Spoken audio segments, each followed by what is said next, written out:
Magandang araw mga kaibigan. Bigyan natin ng reaction opinion itong post ng aking pinsan, Bong Galit Macanas. Isinare niya ang post ng Rudy Digong Duterte Solid Supporters. Lumalabas ito, parang pahayag ni dating Pangulong Estrada tungkol sa Malita issue. O basahin ko muna ang pahayag. Joseph Estrada, ako envelope lang, napatalsik na sa Malacanang. Si PBBM maleta na, hindi mapapatalsik sa Malacanang. Saan ang hustisya? Okay, disclaimer. I am not sure kung totoo ba na sinabi ito ng Pangulong Joseph Estrada. Kasi ang dami ng mga fake post, fake news ngayon. I don't have sinerch ko sa iba, wala namang ibang sources na ganito nga. Kaya alanganin ako kung totoo ngang sinabi ito ni dating Pangulong Estrada. But, i-assume na lang natin na totoo. Ano ang aking masasabi? Ang kanya, yung sinasabi niyang envelope, hindi naman envelope yun na pera. Sa mga hindi naka-witness sa impeachment trial ni dating Pangulong Estrada, nung kasagsagan na ng trial, mayroong isang envelope na gustong ipa-open ng prosecution. Tama ba yon? Kasi parang nandun daw ang laman, mga ebidensya. Sandali, hindi ko na.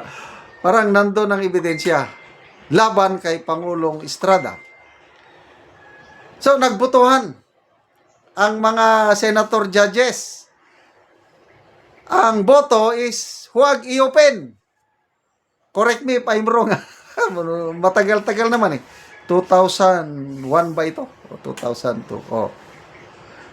Nung nagbotohan na huwag i-open, nagalit ang mga prosecutors, yung mga kongresista, nag-walk out. So, nung nag-walk out sila, ayun na. Taong bayan, nagalit, nagkaroon na ng EDSA 2. At dahil sa EDSA 2, yun na, gumalaw ang AFP-PNP, nag-usap General Reyes sa AP, General Lacson sa PNP, nagkasundo, withdrawal of support sa presidente. Kaya napatalsik si Pangulong Estrada. Kaya in a way, yung sinasabi dito, totoo naman. But I am not sure kung ito ba talaga statement ni dating Pangulo. Envelope lang ang dahilan. Later on, nung napatalsik na, umalis na dahil para hindi magkagulo, umalis siya talaga. Tapos, kinulong o house arrest sa Tanay Rizal. Nung nakaupo na si Vice President Gloria Macapagal-Arroyo, umupo na siya, inopen, nako, kung may laman man, it has nothing to do with the impeachment case. Gan ang nangyari. So, ayun, envelope lang, napatalsik, nagkaroon ng idos. Ngayon, mali-maleta.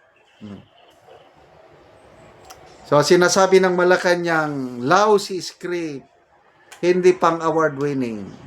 Okay yun. That's for them. But sa taong bayan, iba naman.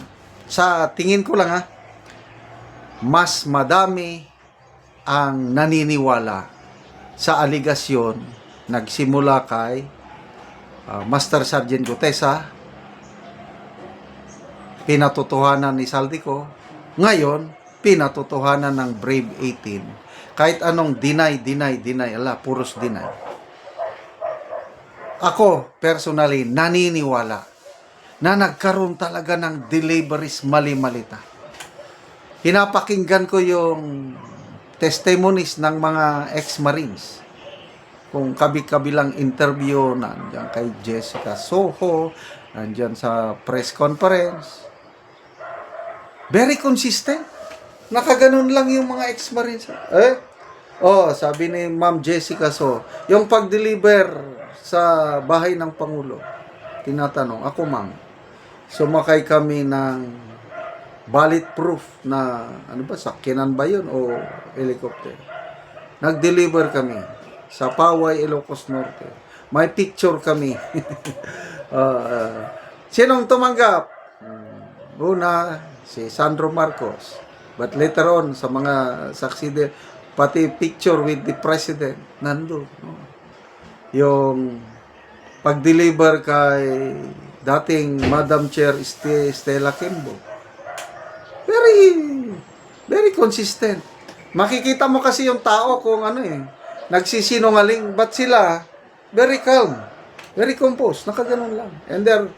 So ako, naniniwala ko, si Madam Chair Stella Kimbo, kung hindi totoo na diniliberan siya sa kanyang bahay, dapat ngayon, nagsampa na siya ng kaso laban dito sa mga ex-marines. Wala Dini-activate na niya ang kanyang Facebook para hindi ka na makakomment. Yung mga buzzer, wala na. Putol na. Senator Soto, bakit hindi magsampa ng kaso? PBBM, Malacanang, bakit hindi sila magsampa ng kaso? Ang daming pinangalanan. Dalawa lang nagsampa ng kaso. General Anyo and ex-Senator Trillanes. So it does not mean na wala silang kasalanan. Kailang at least malalaman na natin. Pag ibinasura ng piskal yung reklamo nila, ibig sabihin katotohanan yung sinasabi ng mga Marines. So, ay nako, ano bang mangyayari sa atin ngayon? Lagapak ng ating ekonomiya. Sino bang nagsabi? Congressman Erese. Yung GDP natin o economic growth natin last year, 4.4 lang instead na 5.7 ang target. Noong December, 3% lang yung ating economic growth. Baka daw itong first quarter na ito, economic growth, baka 2% na lang. Dahil wala na yung negosyo, halos wala nang magnegosyo. Francisco Motors, local car manufacturing company to, yung nag-produce ng saraw. Instead na mag-invest ng $1 billion car factory dito, ayaw na, nagpunta ng China. Kung ang Pilipino na negosyante ayaw mag-invest sa Pilipinas, how much more yung mga dayuhang negosyante? Yan na, kawawa ang ating bansa. Salamat mga kaibigan sa inyong pagsubaybay sa channel nito. Nakakatulong kayo ng malaki sa tribong Talaandig ng Bukidnon dahil ang sweldo natin sa channel nito is pantulong po sa tribo. Namimigay tayo ng libreng yero at pako para makapagpatayo sila ng mas maayos na tirahan. Panoorin nyo ang video na ito. Ni si Angkol ang natagaan og yero. Mag-atop na siya karon. So muna ni ang atopan ni Angkol karon sa iyang balay. Ano yun, patukod na daw dumi.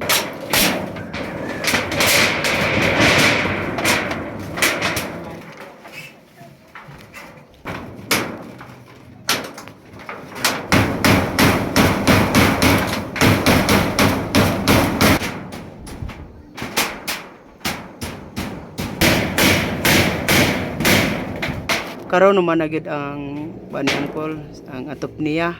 So nakatop na gid siya sa gihatag nga yero nga natabang sa iyaha. Ito sa nagtabang ani yung labaw sa tanan ang atong Ginoo. Oo. Ginauton ta nga sige taga grasya ang nagtabang ani. Ugas tang kami ang mga katawan. Naot nga dagan pa ang matabangan kay dagan pa tao ang wala matabangi. So kuan Kol, pila na day imong edad karon? 64 na. 64. Pila imong anak? Kuan man ni, marag unom. So naa pa ka estudyante karon? Wala na. Wala na ka estudyante. Tanan namin nyo. Tanan namin yung imong anak. Oo. So naa pa kay asawa karon Kol? Naa. Ay, so unsa imong trabaho karon? Wala na, standby na. Standby na ang inyong panginabuhian. Gatagaan ra ko sa akong mga anak. Natagaan ra ka sa imong mga anak. So di na ka katrabaho. Di na mo ko katrabaho. lagi. So mo lagi ni Col ba sa atong pagpanginabuhi. So karon ko nga kuan natagaan na kagiro so nakabalay na gyud ka Kabalay na tungod ako. sa tabang lang. Mm. Kay kung kaugalingon lang nimo Col nga pag kuan dili gyud ka maka-afford sa yero Dili. tungod kay wa na kay trabaho. Ano ko'y trabaho. So salamat kayo Col. Salamat yun sa naginabang.